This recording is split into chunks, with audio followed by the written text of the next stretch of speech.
College square থেকে মিছিল করে গিয়ে ধর্মতলায় রাস্তাতেই রাতভর অবস্থানে বসেছেন স্বস্তিকা মুখোপাধ্যায়, সোহিনী সরকার, বিদীপ্তা চক্রবর্তী, দেবলীনা দত্তরা। আরজি করে নির্যাতিতার বিচারের দাবিতে ভোর 4টে পর্যন্ত রানী রাসমণি এভিনিউতে অবস্থান চালিয়ে যাবেন তারা।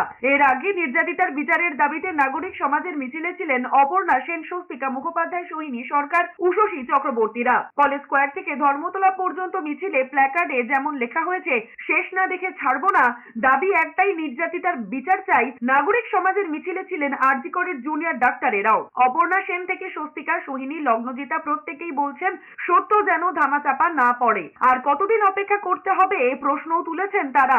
23 দিন হয়ে গেল, সেখানে মানে কোনো কিছুই এগোচ্ছে না। ওই একজন অ্যারেস্ট হয়েছে, যেটা আমার মনে হয় না আমরা নাগরিক হিসেবে কেউ এটা মানতে রাজি যে এই পুরো মানে নৃশংস কর্মকাণ্ডটা একজন মানুষের পক্ষে করা সম্ভব। কারণ যদি সেটা এতটাই সহজ হতো যে সব প্রমাণ আমাদের কাছে আছে, আমরা ধরে ফেলেছি তাকে, তাহলে তার বাবা মাকে সুইসাইড বলে মিথ্যে কথাটা কেন বলা হলো? বা মানে এরকম স্তরে যে এভিডেন্স ট্যাম্পারিং হয়েছে সেটা কেন হলো? জনসাধারণ তো বোকা নয়। আরজি করে নির্যাতিতার বিচার চেয়ে জোরালো হচ্ছে আন্দোলন। নির্যাতিতার বিচারের দাবিতে গোলপার্ক থেকে নন্দন পর্যন্ত মৌন মিছিল করেছেন রামকৃষ্ণ মিশনের প্রাক্তনীরাও। রামকৃষ্ণ মিশন অ্যালুমিনি অ্যাসোসিয়েশনের এই মিছিলে উলুধ্বনি, শঙ্খ বাজিয়ে প্রতিবাদ জানানো হয়েছে। বিচার চেয়ে পথে ছিলেন সেন্ট জনস ডায়োসিসের প্রাক্তনীরাও। ভবানীপুর থেকে এক্সাইড মোড় পর্যন্ত মিছিল করেছেন তারা। কোনো কথা বলছি না, কোনো স্লোগান দিচ্ছি না।